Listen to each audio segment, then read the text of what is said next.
Innal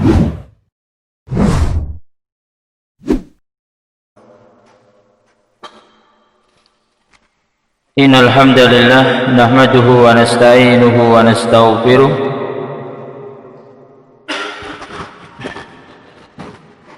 wa na'udzu billahi min shururi anfusina wa min sayyiati a'malina may yahdihillahu fala mudilla lahu wa may yudlilhu fala hadiya lahu.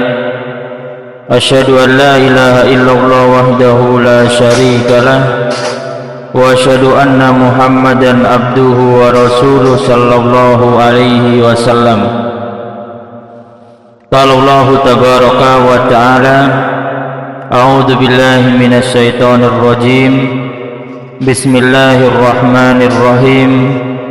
Ya ayyuhalladzina amanu taqullaha haqqa tuqatih wa la tamutunna illa wa antum muslimun.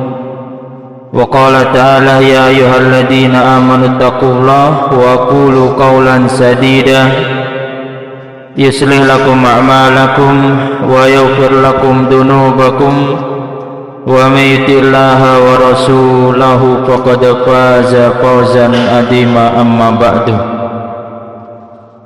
Alhamdulillah, Allah subhanahu wa ta'ala berikan nikmatnya kepada kita semua. Insyaallah kita akan memulai dirosah kita terkait dirosah fikih yang akan kita pelajari mulai dari Kitabut Taharah, kitab tentang bersuci. Sebelum kita membacakan, yaitu di dalam kitab Taharah secara singkat, namanya singkat di sini, kita membuat kitab ini seringkas mungkin untuk anak-anak. Harapan kita anak-anak mengetahui terutama arah di dalam beribadah kepada Allah subhanahu wa ta'ala. Jadi tidak disebutkan secara detail baik itu dari sisi nas, namun di sini tetap seorang guru harus mengetahui yang terutama ketika dijelaskan kepada anak-anak, minimal di situ disebutkan salah satu hadis atau nas yang menjelaskan akan pendapat tersebut. Dan tentu dalam masalah fikih atau yang sering kita sebut ada namanya perselisihan pendapat, itu pasti ada dalam masalah fikih. Maka di sini ada ruang di mana di situ kita boleh mengambil suatu pendapat, namun yang jelas pendapat tersebut harus tetap mengacu kepada dalil. Dalil, maka di sini kita harus dalil yang jelas, baik itu bisa jadi dari Al-Qur'anul Karim. Maka untuk memahami ini dari sisi pendalilan, berarti di situ kita harus minimal menguasai suatu ilmu yang disebut dengan ilmu usul atau ilmu qawaidul fiqhiyah, untuk bisa mengambil sisi pendalilan. Misalnya ketika kita katakan bahwasanya sholat hukumnya wajib, disebutkan dalam Al-Qur'anul Karim wa aqimus sholata wa atuz zakah, maka di sini kita bisa mengambil bahwa aqimus sholah, maka dalam usul fikih aqimu dia berbentuk fi'il amr, fi'il amr, dan fi'il amr menunjukkan akan hukumnya wajib. Jadi makanya syarat untuk bisa belajar ilmu usul dia harus bisa bahasa Arab, baru bisa belajar ilmu usul. Maka untuk mengambil suatu pendalilan maka dia harus mengetahui tadi di dalam Al-Qur'anul Karim atau di dalam hadis Nabi sallallahu alaihi wasallam.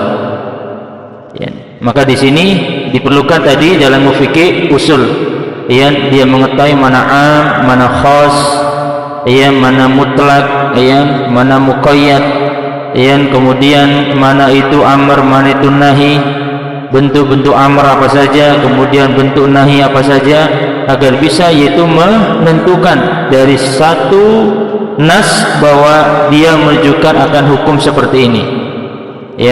Maka ini salah satunya yang kita ketahui, baik itu Al-Quran, Sunnah. Dalil yang lainnya adalah ijma'.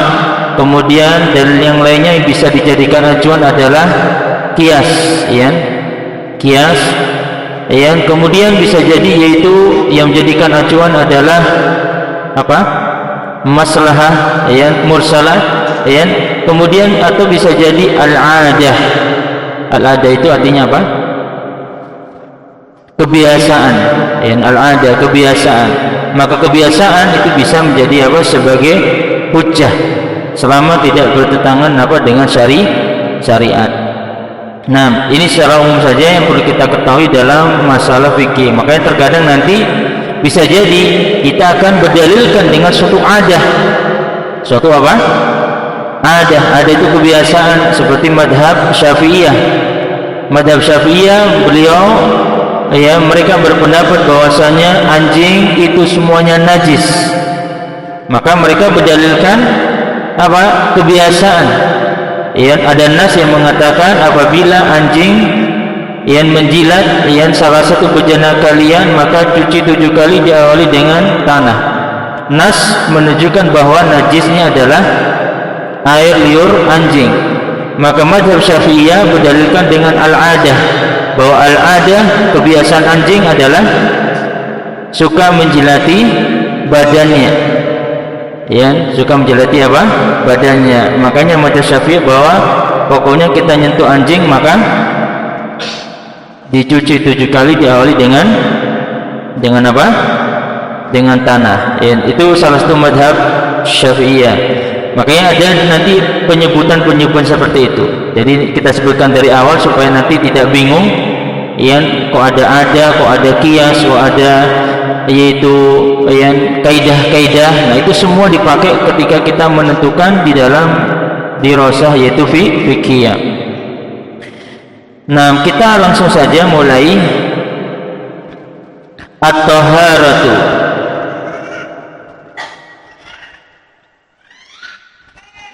Artinya bersuci. Kemudian sebelum kita memulai bab yaitu dari taharah, kita mengetahui terlebih dahulu definisi daripada taharah. Definisi daripada at-taharah. Lugatan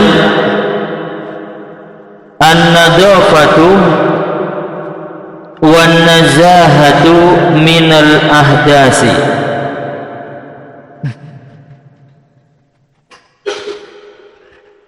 Taharah lugatan, arti secara bahasa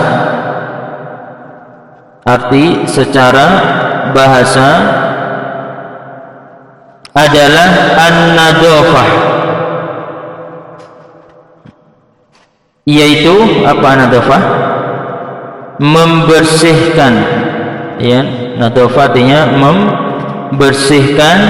Wan nazahah, apa nazahah? Wan nazahah, mensucikan. Minal ahdas, dari hadas. Hadas ini maksudnya hadas.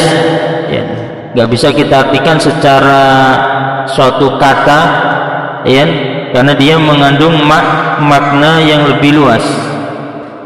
Wastilahan raf'ul hadasi au izalatun najasi. Wastilahan, taharah secara istilah artinya raf'ul hadasi, mengangkat hadas, atau izalatun najasi, menghilangkan najis. Jadi hadas itu diangkat, kemudian najis dihilangkan. Ini definisi taharah, yaitu yang mengangkat hadas atau yang menghilangkan najis. Berarti di sini anak harus kita pahamkan dua hal, ada hadas, ada najis. Maka ini berbeda, ya. Hadas, ya. Maka yang di sini nggak disebutkan ya secara terperinci. Yang jelas kita kasih contoh yang gampang saja, yang gampang dengan perbuatan misalnya buang air kecil. Saat anak kencing buang air kecil, perbuatan dia itu disebut hadas. Yang keluar maka itu disebut najis. Nah, gampangnya seperti itu. Ya. Timbang kati definisi gini. Jadi apa Ustaz maksudnya? Maksudnya itulah. Ya. Jadi hadas itu lebih kepada perbuatan, ya. Kencing, buang air besar, nah, kemudian haid, kemudian junub, itu hadas. Ada hadas besar, ada hadas kecil. Lalu sesuatu yang keluar darinya, ya, air kencing, kotoran manusia, baru itu yang disebut dengan najis.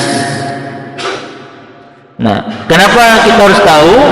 Karena yang membatalkan wudu itu di saat dia berhadas, bukan saat dia ada najis.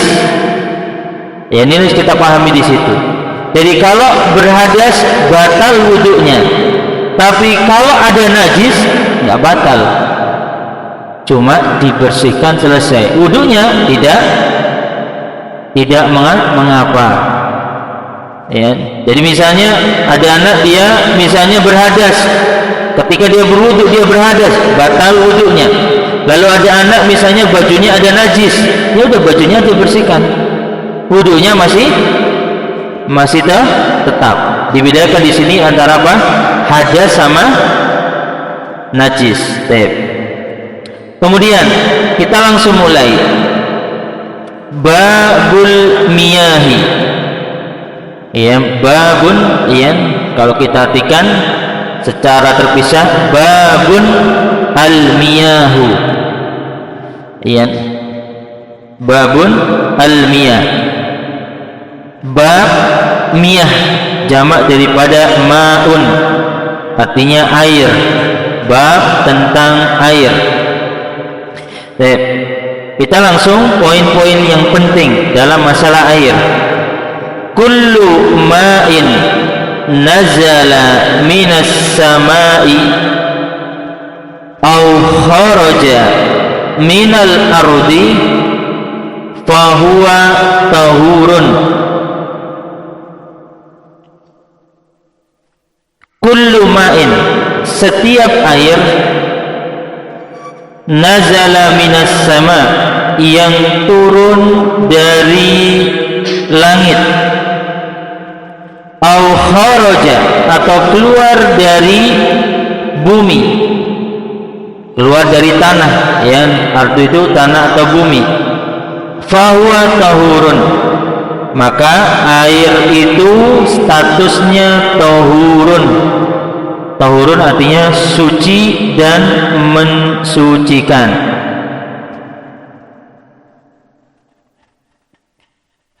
Yang kedua,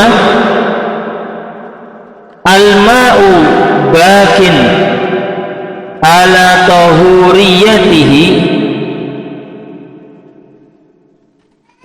wa in khalatahu syai'un tahirun ma lam yakhruj an itlaqihi. Al-ma'u, air itu,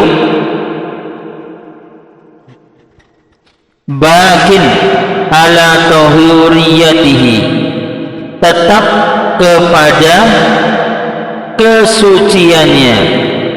Maksudnya apa tadi? Suci dan mensucikan. Tahuriyatihi. Wa in halatahu syai'un tahirun, walaupun bercampur dengannya sesuatu yang suci.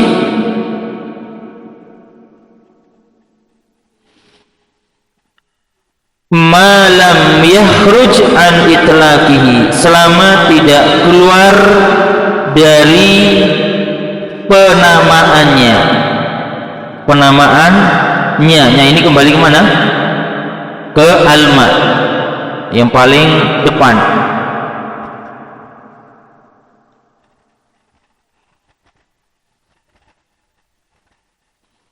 Yang ketiga, la yuhkamu binajasatil ma'i,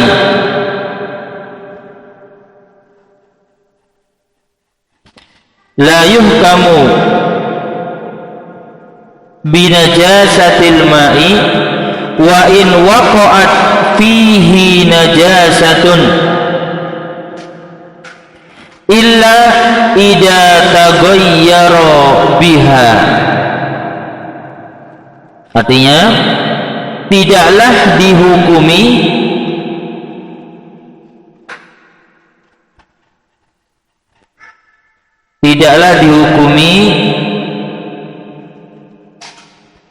najisnya air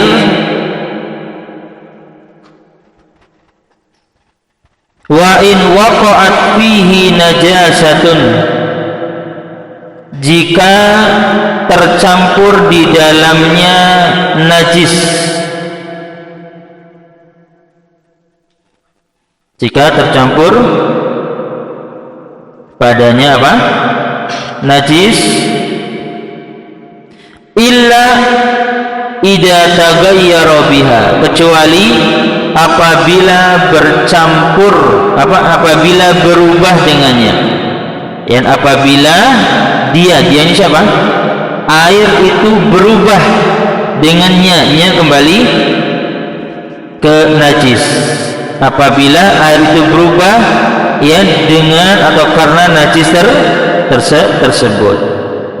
Baik, di sini yang disebutkan terkait tentang masalah yaitu air, ya, ada 3. Jadi kalau diringkas di sini, nomor 1, setiap air yang turun dari langit ya atau yang keluar dari tanah maka dia tahurun.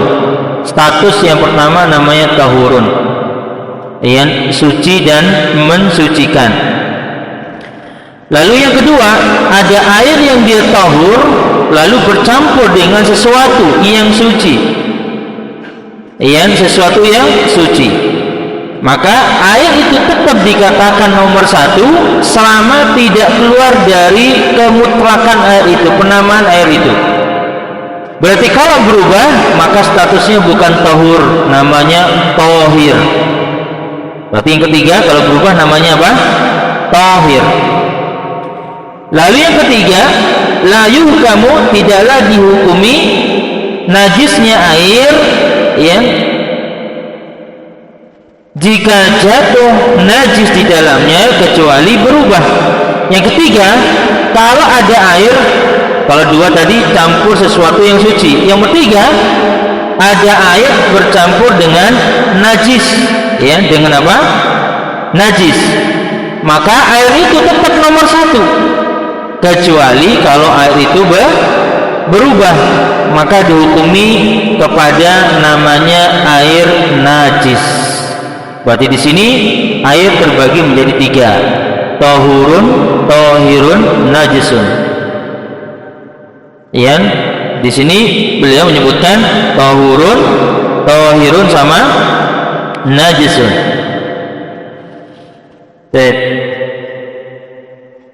Apa tahurun? Tahurun itu suci dan mensucikan. Tohirun suci tapi tidak mensucikan.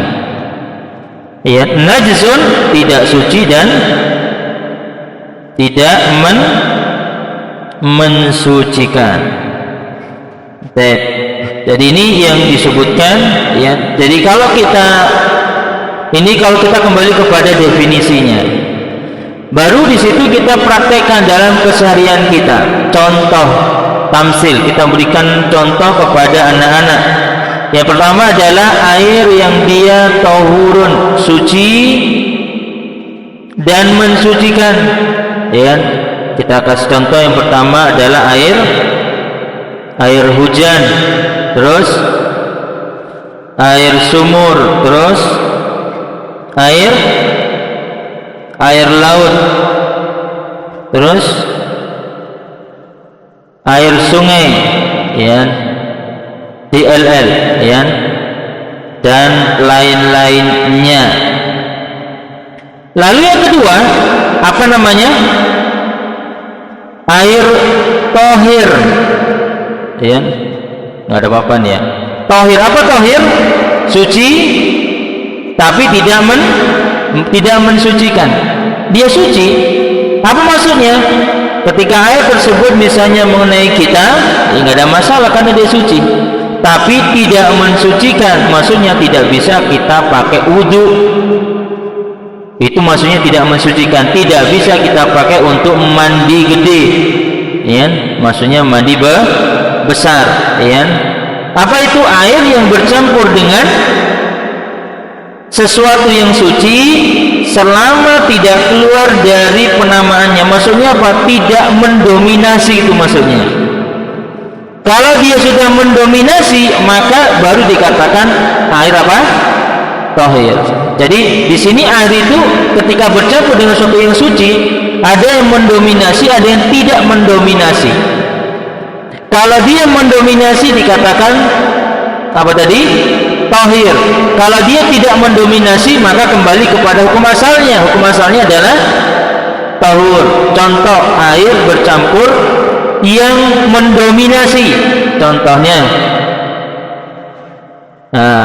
jus, ya, jus dominasi, ya. Kopi dominasi, air kopi, ya, bukan kopinya. Kalau kopinya air kopi, terus air jus, air teh, air susu, terus air madu, ya.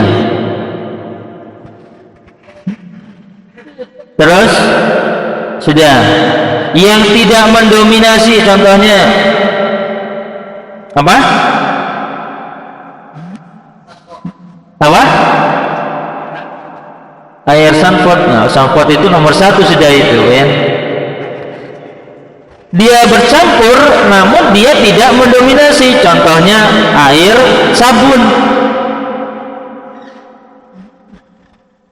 ya. Coba ATP ya, ketika misalnya yang kita pakai, ada nggak campurannya di pusat itu? Ada nggak? Apa campurannya? Tapi kan nggak mendominasi, maka dihukumin tahurun. Ya. Kalau kita katakan boleh, maksudnya itu kan dominasi, kita sudah dominasi, Ustaz. Kemudian bolehlah kita pakai. Ya, silakanlah wudu pakai jus. Ya, walaupun ada sebagian mazhab yang berpendapat boleh, sebagian. Wallahu a'lam bishawab, yang rajih, ya, tauhid itu tidak boleh pakai wudu. Itu contohnya bercampur. Atau misalnya air bercampur, misalnya kalau di kolam itu campur dengan daun, akhirnya air itu berubah warna. Tercampur apa? Daun, kan berubah itu warnanya. Kalau misalnya ada lumutnya, kalau dibilang warnanya apa itu? Hijau, ya. Dia bercampur tapi tidak mendominasi, maka boleh berwudu dengan air tersebut. Ini rinciannya. Yang ketika kita berwudu dengan apa? Air yang bercampur dengan sesuatu yang suci. Yang ketiga, air najis.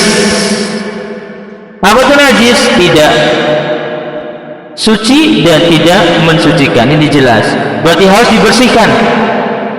Yang harus dibersihkan. Berarti di sini yang pertama kita harus tahu macam-macam najis. Nanti dibahas di bawahnya.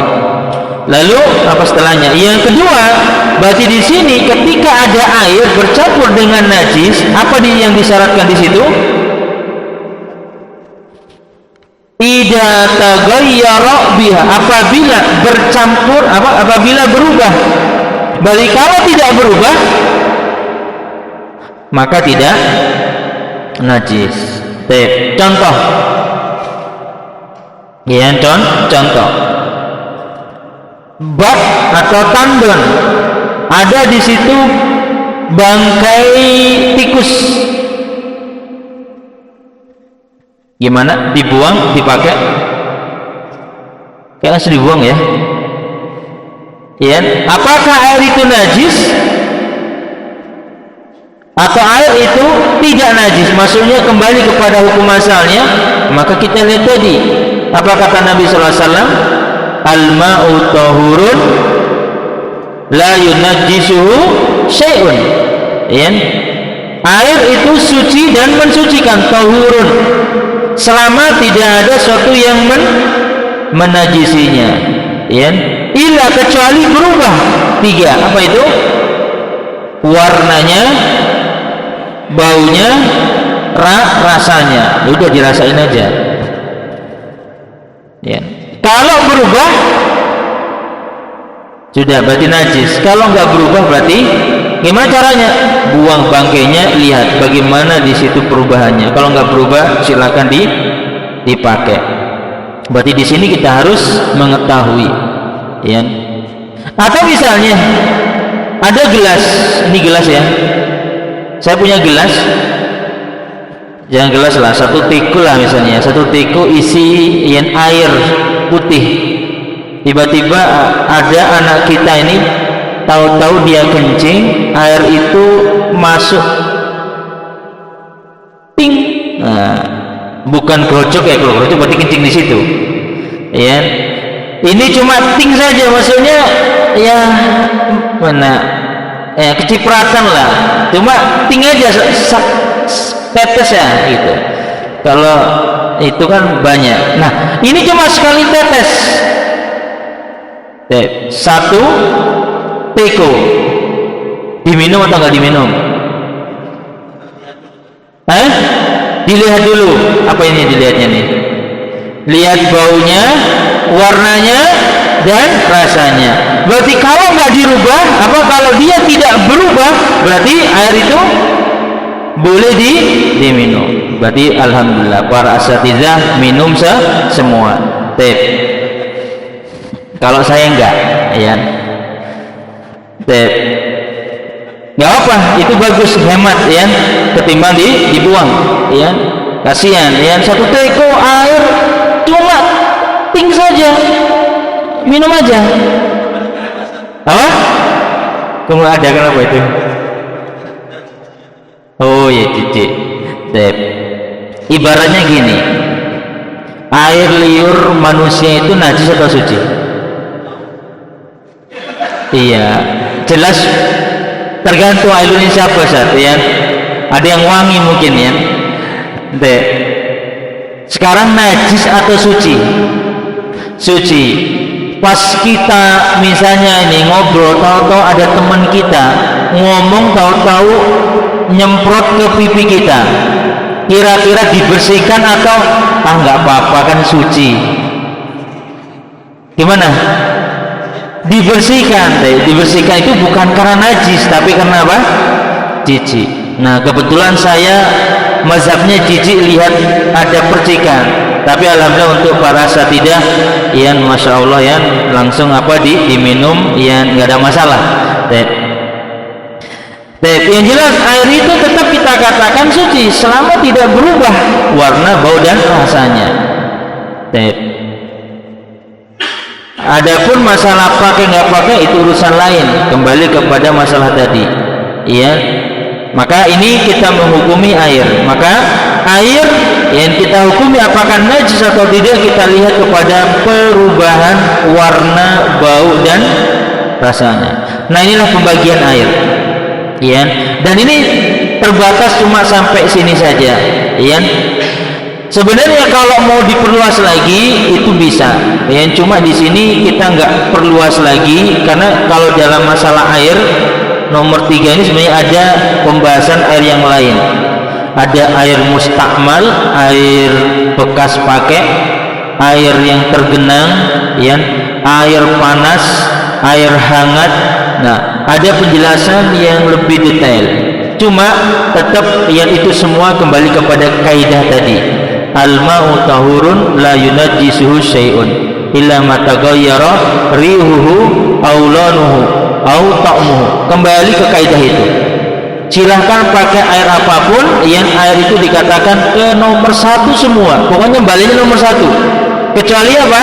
Tadi kalau bercampur dengan sesuatu yang suci, tadi sudah ada dua, dominasi sama yang tidak dominasi.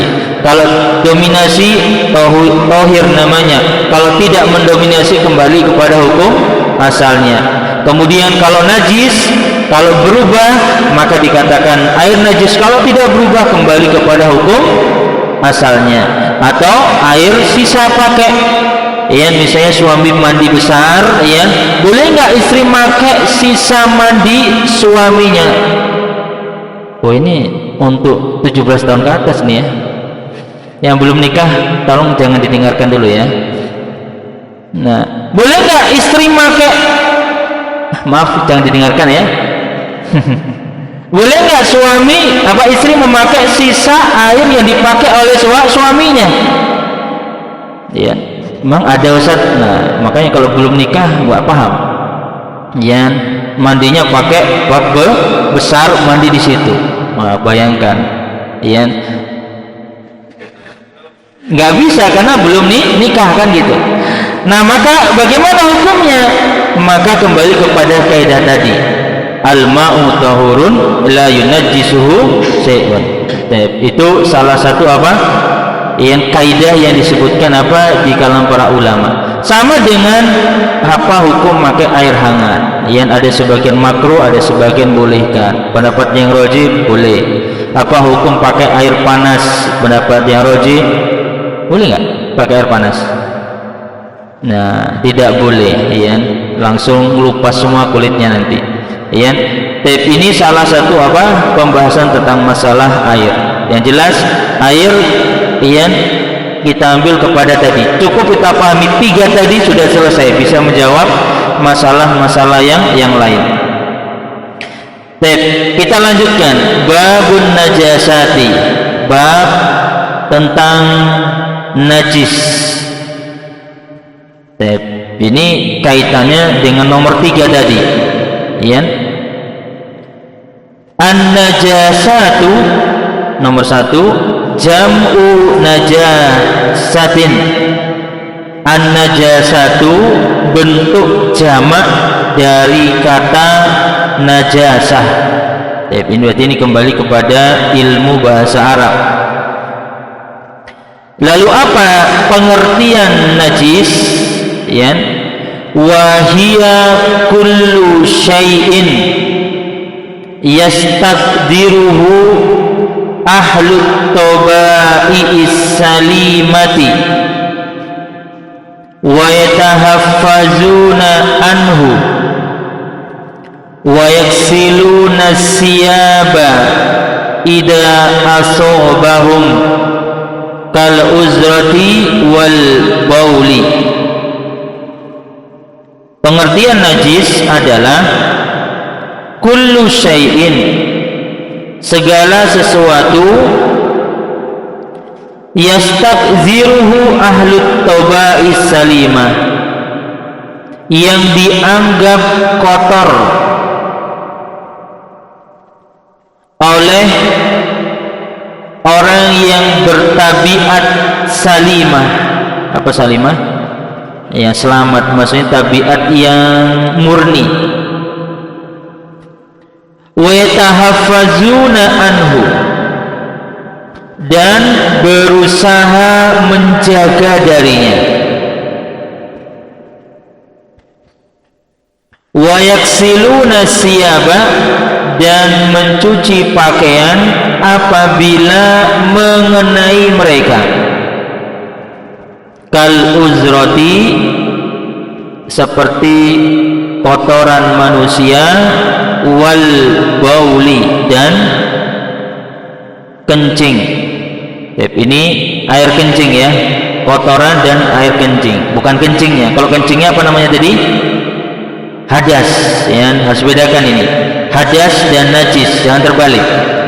Ya, karena banyak pertanyaan itu apakah batal hukumnya kalau kita kena najis? Nah, ini kan salah pertanyaannya.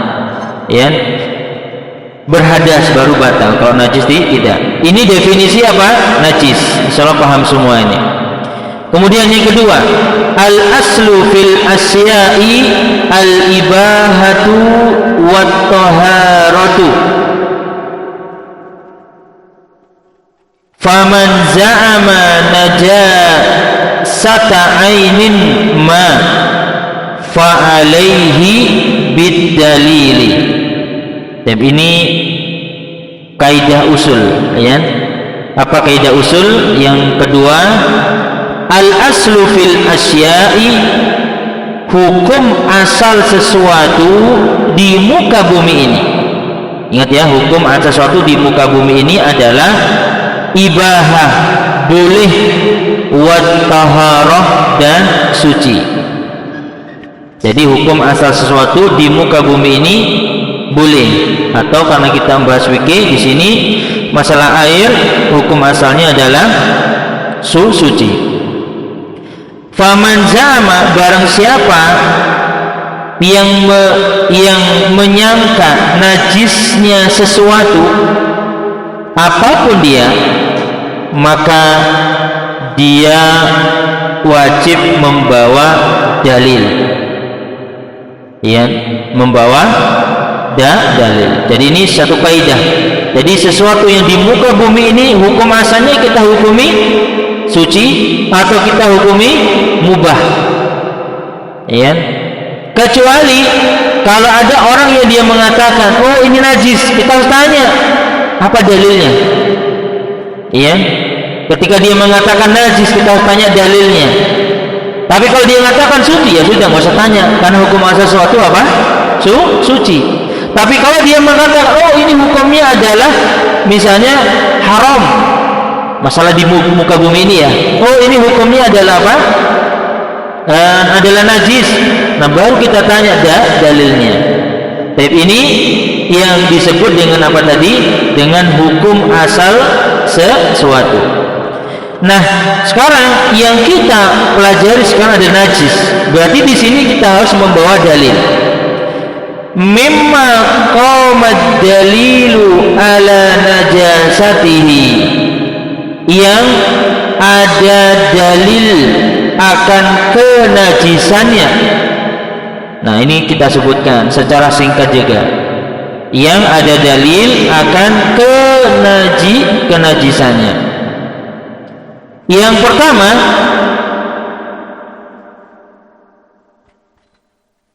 baulul azami wa ghaituhu,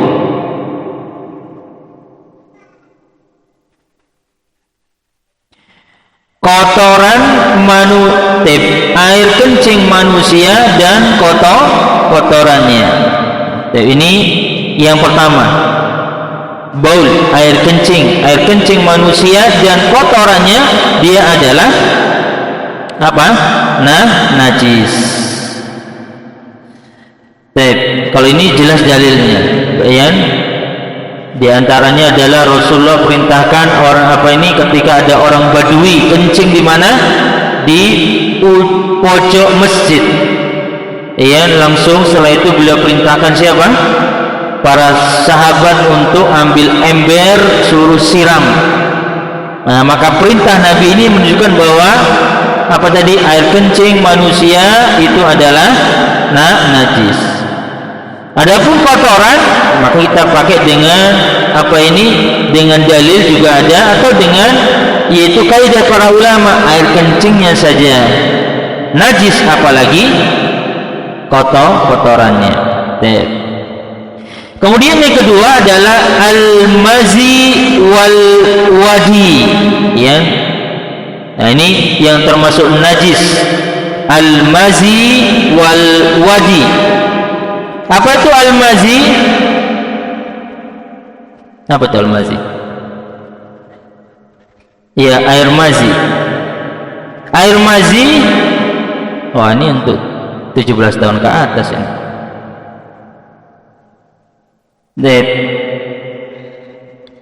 Jadi air mazi itu keluar dikarenakan gejolak syahwat. Ya, dikarenakan apa? gejolak syahwat, ya, ketika ada dua kemungkinan. Satu, pasangan suami istri sebelum bercumbu, ya. Maka sebelum bercumbu, maka di situ pasti keluar namanya mazi terlebih dahulu, ya. Atau orang bilang itu muqaddimah syahwat, ya. Atau yang belum nikah bisa juga, yang keluar mazi ketika apa? Ketika membayangkan sesuatu yang haram. Nauzubillah, ya. Bertobatlah ini. Jadi itu namanya mazi. Gimana sifatnya? Ya mazi itu cairan yang keluar dari al-farj, yang kemaluan, ya, yang dia lengket dan bening. Ya, itu apa mazi, yang karena tadi syahwat. Dan ketika dia keluar, ya, maka harus dibersihkan pada diri dia dan juga pakaian dia. Kalau dia biarkan dan tahu itu adalah najis dan dia biarkan dan dia tetap sholat, maka sholatnya nggak sah. Maka sholatnya tidak sah. Makanya, ya, dipastikan kalau kita mau sholat itu baju kita ini benar-benar bersih, ya.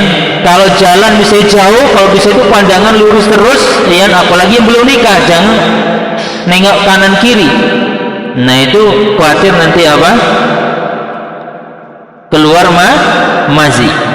Tapi ini namanya mazi, dan mazi sepakat para ulama bahwa dia adalah najis, dan ini berlaku bukan hanya laki-laki namun juga apa? Perempuan. Itu namanya mazi. Walaupun lebih banyak keluarnya itu pada kaum Hawa. Lebih banyak keluarnya apa? Kepada kaum Hawa. Maksudnya apa? Wanita. Itu mazi. Yang kedua adalah wadi. Ya. Wadi ini dia sama seperti apa? Air kencing, ya. Seperti apa? Air kencing, ya. Yang keluar itu dia keluarnya biasanya apa ini selepas kencing, ya. Bukan seperti air kencing, maksudnya keluarnya itu setelah air kencing, dia sifatnya itu dia putih kental, ya. Dia putih apa kan? Kental.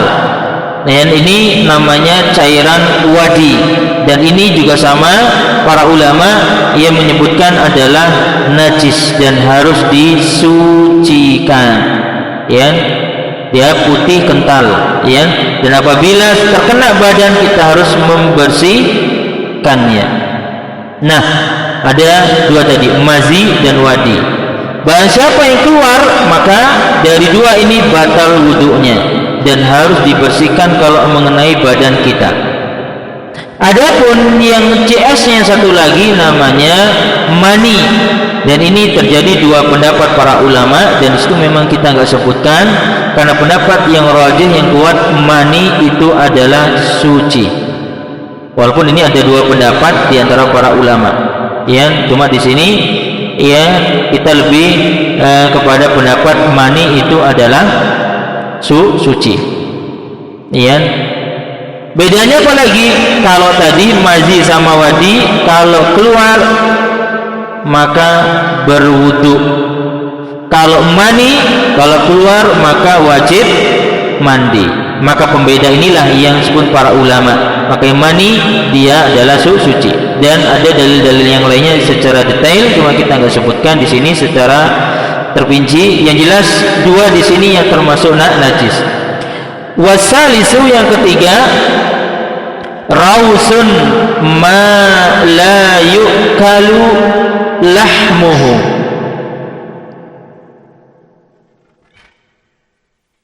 Rausun, kotoran,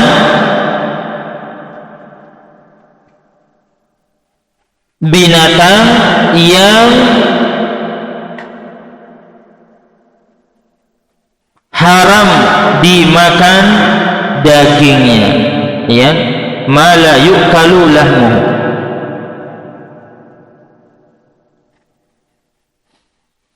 Tep.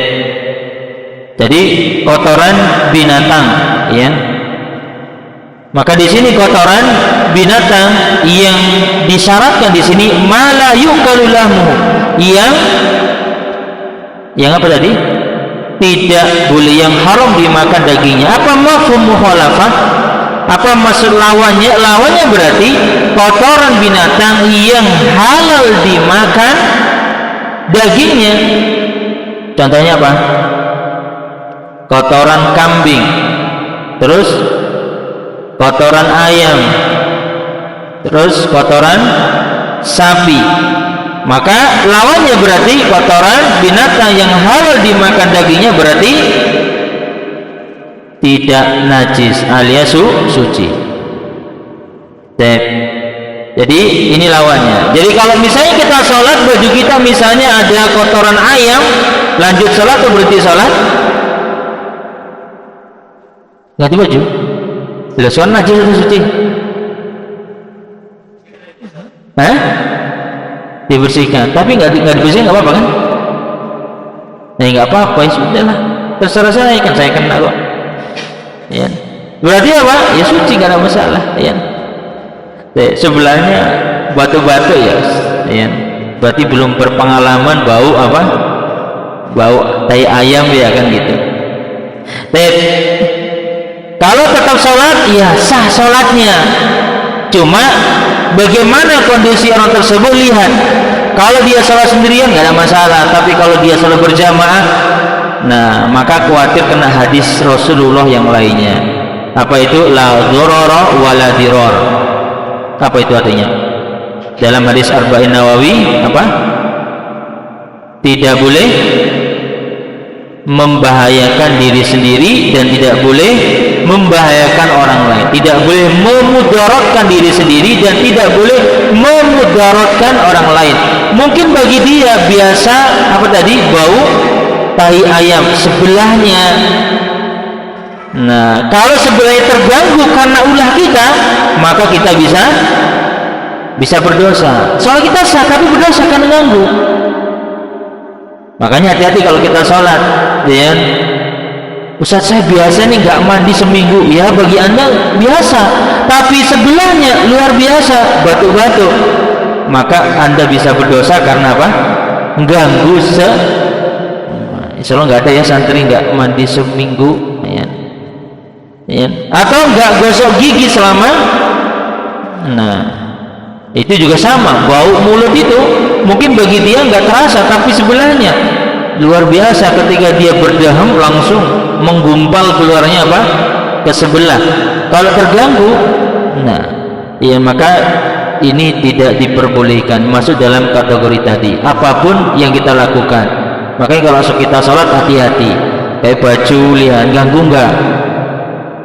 Nah kan ada terganggu, ya misalnya pakai bajunya ada tulisannya di sini kan, baju ada tulisannya, ada puisinya juga, ya bagi kita nggak ada masalah. Tapi yang di belakang Allahu Akbar, puisi ya dibaca itu belakang, ganggu, ya. Nah hati-hati situ. Ya tadi la darara wala dirar, bagi dia nggak ada masalah, tapi bagi orang lain bermasalah. Makanya kalau ada tulisan, kalau bisa itu jangan ditampakkan di belakang lah, ganggu kekhusyuan. Ya, ada juga apa itu pakai sarung, ada tulisannya itu. Nah, sarung cap gajah duduk, ya kan? Ya, salahnya sah, salahnya dapat pahala, cuma mengurangi yang di belakang. Allahu Akbar, sarung cap gajah duduk, ya.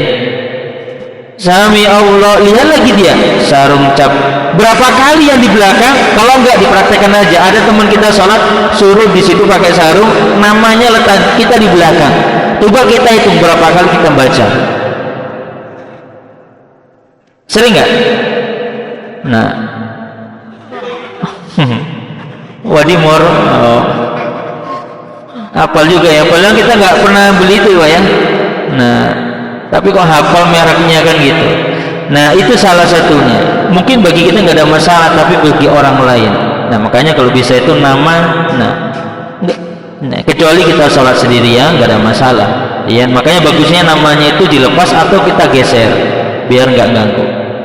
Nah, dibaliknya Rasulullah sendiri aja ketika beliau sholat di situ ada apa itu semacam tirai di situ yang di situ mengganggu warnanya, ini warnanya itu mengganggu, suruh lepas sama Rasulullah.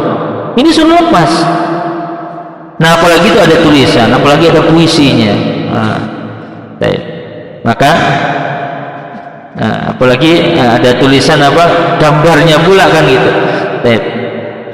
Ini disebutkan. Jadi kembali lagi tadi rausun yang tadi yang disebutkan apa oleh Nabi Shallallahu Alaihi Wasallam, berarti mafhumnya adalah kotoran yang dia binatang yang halal dimakan dagingnya, maka itu adalah suci. Ya, apa dalilnya? Pertama, suku Uraniyin. Suku apa? Uraniyin ketika dia bertanya kepada Rasulullah, ya. Istilahnya di situ mereka minum apa? Susu onta dan air kencing onta. Dan Rasulullah membiarkan. Diamnya ini menunjukkan apa? Bolehnya minum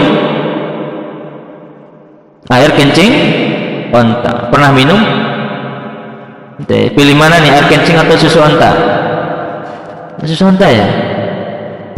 Padahal air kencingnya itu mahal daripada apa susunya. Kalau susu tinggal meras. Kalau air kencing nunggu kapan onta itu kencing. Ya. Nah, coba onta pernah nggak janjian, "Woi, saya mau kencing," kan enggak? Nah, susah. Makanya harganya agak mahal. Nah, itu apa? Air kencing itu diperiksa di Universitas Ummul Qura, memang di situ dia obat untuk kanker. Air kencing apa? Onta. Nah, itulah diantara dalil yang disebutkan diantara para ulama bahwa kotoran itu adalah kotoran binatang yang halal dimakan dagingnya itu adalah suci. Tapi ingat ya, yang hanya boleh diminum air kencing onta. Jangan dikiaskan, oh berarti air kencing ayam boleh, bukan.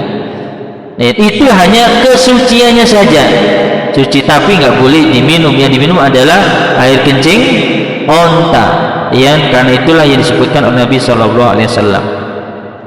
Kemudian masih masalah kotoran, ya. Apa hukum kotoran binatang yang haram dimakan dagingnya? Kalau tadi jelas kan hukumnya apa tadi? Najis, yang dia hidup di sekitar kita, ya. Contohnya apa? Contohnya apa ini? Kucing, apalagi yang dia yang nggak terlepas lah di sekitar kita ini, kencingnya, kotorannya itu. Cicak, pengalaman kayaknya, ya. Kotoran cicak pas jalan tak tahu pluk ada cicak, kotorannya langsung nempel kemana? Ke hidung kita pas sholat. Lanjut atau berhenti? Ya. Apalagi kecoa, ya, di baju kita misalnya. Tikus termasuk ya di sekitar kita ya. Kayak di rumah saya nggak ada kayaknya. Ya. Di sini gimana nih?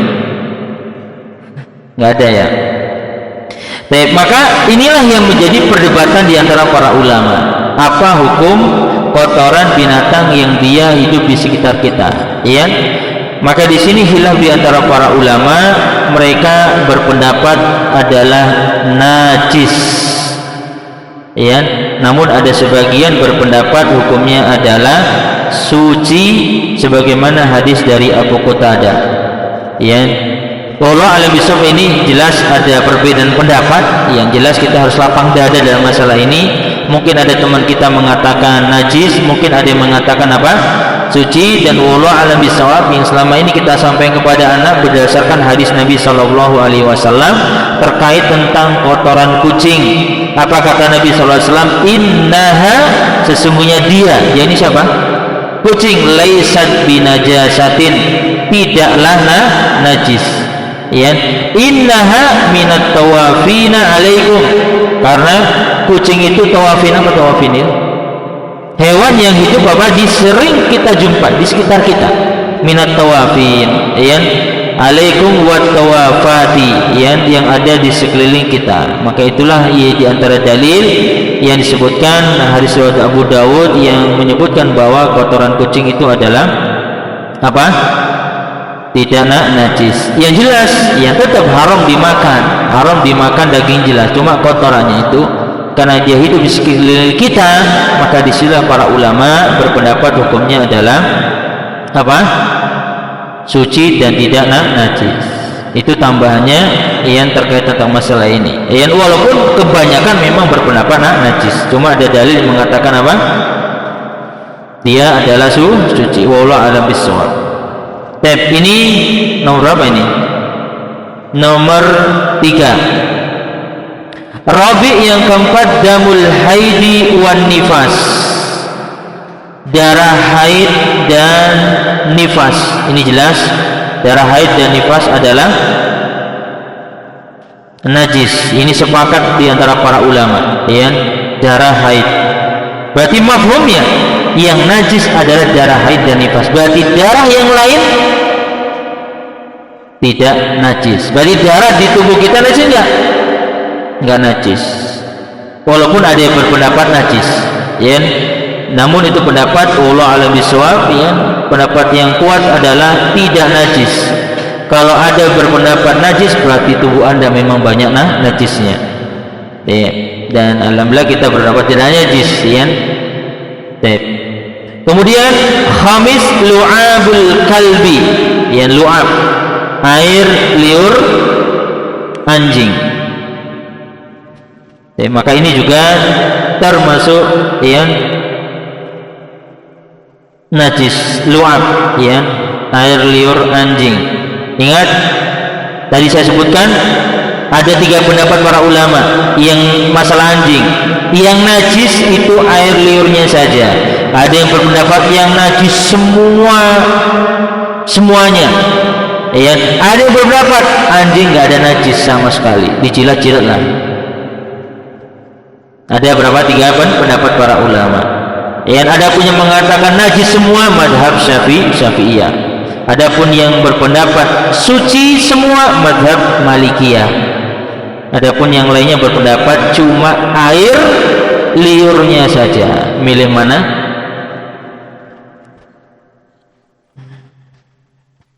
Yang punya anjing ngikuti mazhab Malikiyah, nggak najis semua, kan gitu. Mau jilat-jilat lah kan gitu. Nah itu menurut mazhab mereka ngikuti mazhab Malikiyah. Allah alam bisawab, dalil yang ada adalah air liurnya saja.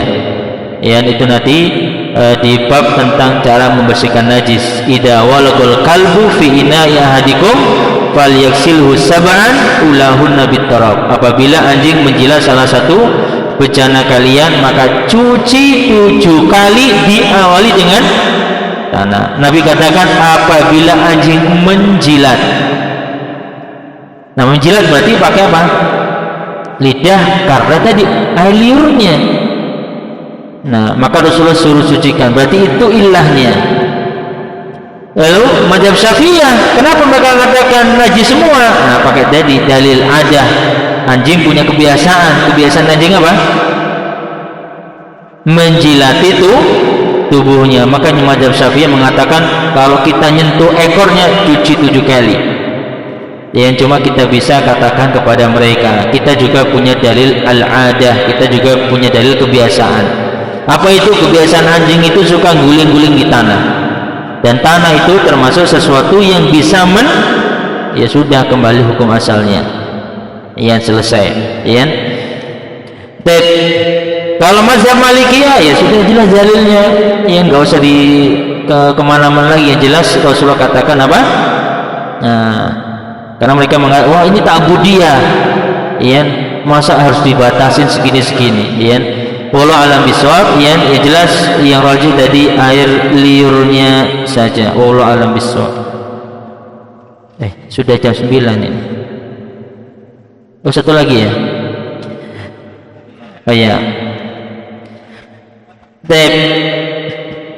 Kemudian al-maitatu, bangkai. Yang keenam, najis ini bangkai. Wa yustasna minha, yang dikecualikan darinya. Maitatus samaki yan wal jarad, bangkai ikan dan belalang. Yan, ikan dan belalang, bangkainya pokoknya apapunnya di laut yang namanya ikan, yan ikan teri, ikan lele, di laut ya lele. Ya, pokoknya di laut lah, ya. Ikan duyung, ya. Ikan paus, semua halal, ya. Dimakan aja itu. Atau belalang, ya, halal, ya, silahkan, ya. Alhamdulillah tahu tempe masih banyak, jadi nggak perlu cari belalang, ya.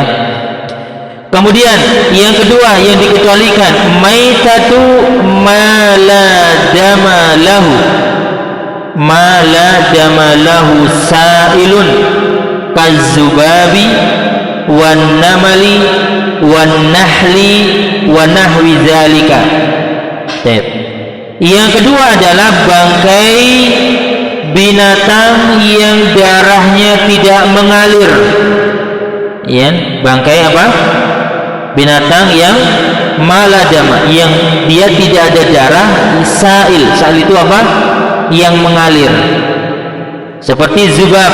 Apa zubab? Lalat, namel,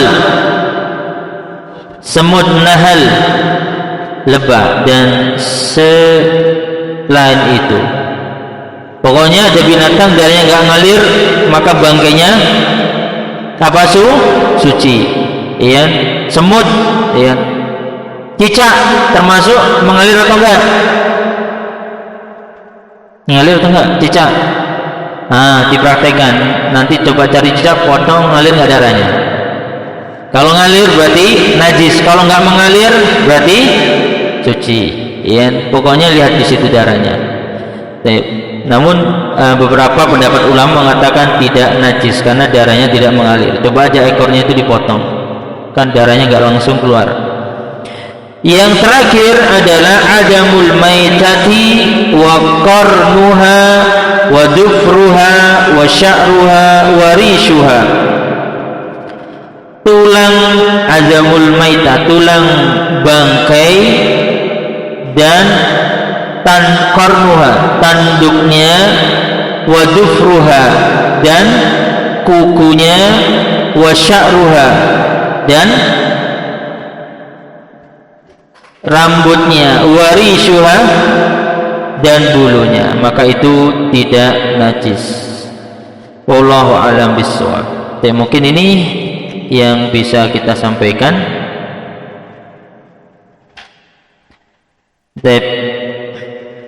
Dan insyaallah kita lanjutkan mudah-mudahan di pertemuan berikutnya bismillah. Demikian dari saya, kita akhiri dengan doa kafaratul majlis. Subhanakallahumma bihamdika asyhadu an la ilaha illa anta astaghfiruka wa atubu ilaik. Wassalamualaikum warahmatullahi wabarakatuh.